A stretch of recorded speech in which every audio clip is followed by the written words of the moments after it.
So we were so excited that we were welcoming what we hope to be our first child into the world.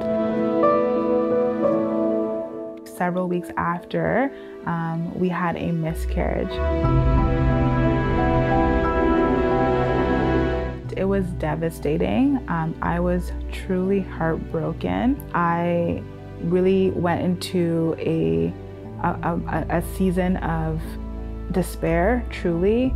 A miscarriage occurs in like a day, but it's a progressional process. Just to experience that level of loss, after also having thought that God really answered my prayer. And the enemy starts to work in your mind, making you think that, you know, after you've lost one, this will happen again. What if you aren't able to have children? The reality is greater than the faith, and we don't want to say that in church, but that's real. The reality of the loss is greater than, it is more tangible than the faith that's required to believe that something can happen again.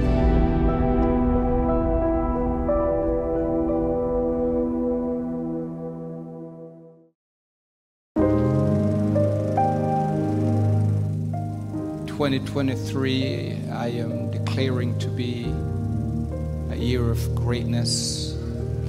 The New Year's Eve service of 2022, Pastor Castro was preaching on more for less. The fact that in the year to come, we would receive more for less, but that there was a lot of work required to prepare and to learn how to effectively prepare for what was coming.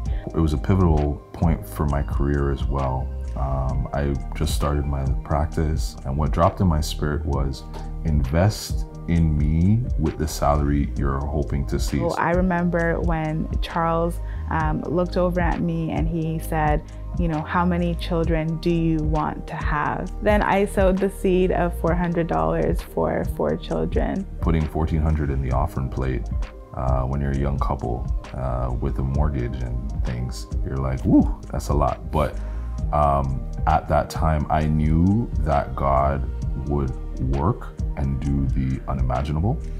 And then, you know, shortly thereafter, obviously, we were blessed with such positive news, I believe in the middle of January.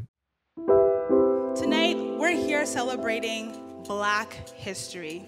Black Canadians who have helped shape Canadian heritage, identity, and who continue to make enormous...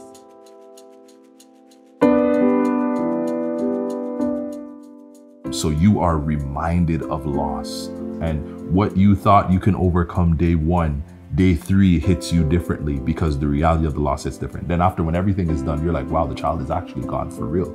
I remember Charles, he was praying with me because at one point I was just broken and crying, and he was saying, you know, we have to trust God that what is today is not necessarily going to be the outcome tomorrow, and that we have to leave it in his hands, believing that he will provide. At that point, you're at a crossroads. Do you allow the reaffirmation of this loss to continue, or is it something where you invest your faith in a different way with the Lord?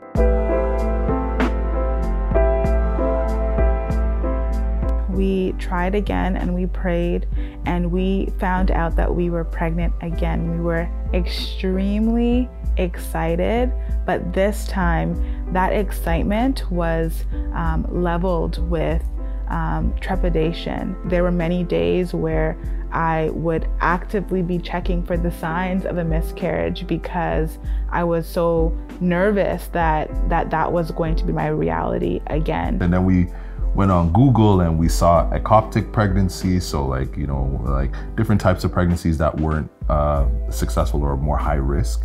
And we were nervous, but it kind of just forced us to learn this lesson that we will not have the answers for everything. There is a secret and dark place where God is in absolute control, and we just have to, no matter what, have to have faith. We were blessed to welcome our twin girls on September 28th. We were finally able to bring both of the girls home, and we were trying to develop a sense of our new normal for our family. And then things took another turn.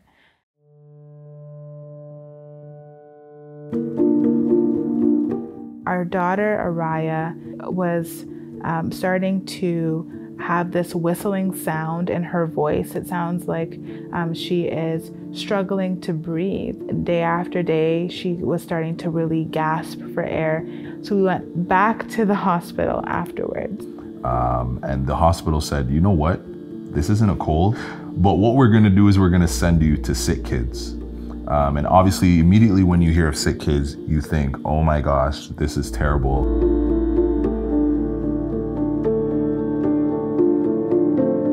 Araya was seen by several teams of doctors.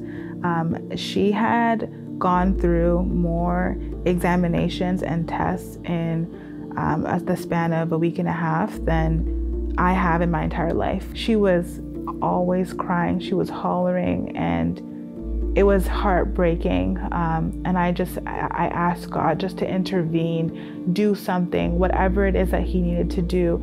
The experts came together and determined that she had these benign tumors, so abnormal growth of blood vessels in her airway, and they were obstructing the airway, which was causing her to struggle to breathe.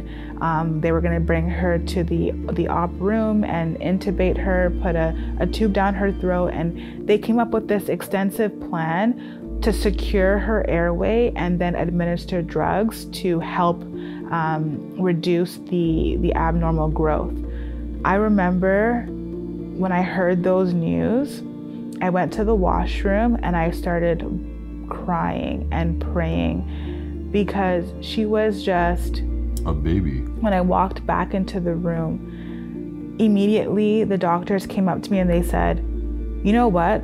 We're gonna change the plan. We have a different idea. Instead of taking her to the operation room, instead of putting a tube down her throat, because that might actually irritate the airway and it could actually close up while we're there, we're gonna do something else. And time again throughout our stay at the NICU at Sick Kids, we would see examples like that where God would intervene. He would change even the minds of the doctors. It really hit home that even in the midst of an uncomfortable circumstance, God was still able to do not only exceedingly abundantly, but able to still give us a miracle.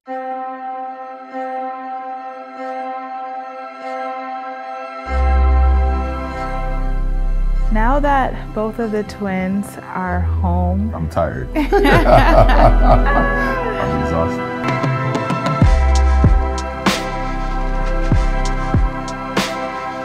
Multiples are not for the faint of heart. It has been extremely challenging, but they are such a joy. They are such a blessing.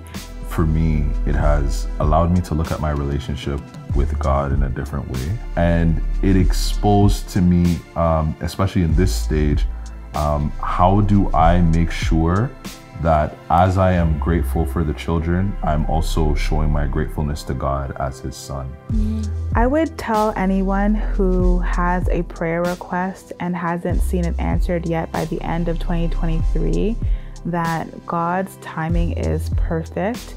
I didn't know that I would get pregnant in January of 2023. I didn't know that I would have a miscarriage. I didn't know that I would have another pregnancy and that it would result in twins, but God did. The path of manifestation of God's plan for your life is not linear. There has to be bumps in the road. There has to be pitfalls. There has to be disappointment. And I feel as though had I spent less time worrying about the timing of everything and trusting in his sovereignty, then I'd have more peace throughout the journey. So my encouragement to you would be trust that God knows exactly when things should happen, and that if it has been promised to you, it will come to pass, but according to his perfect time.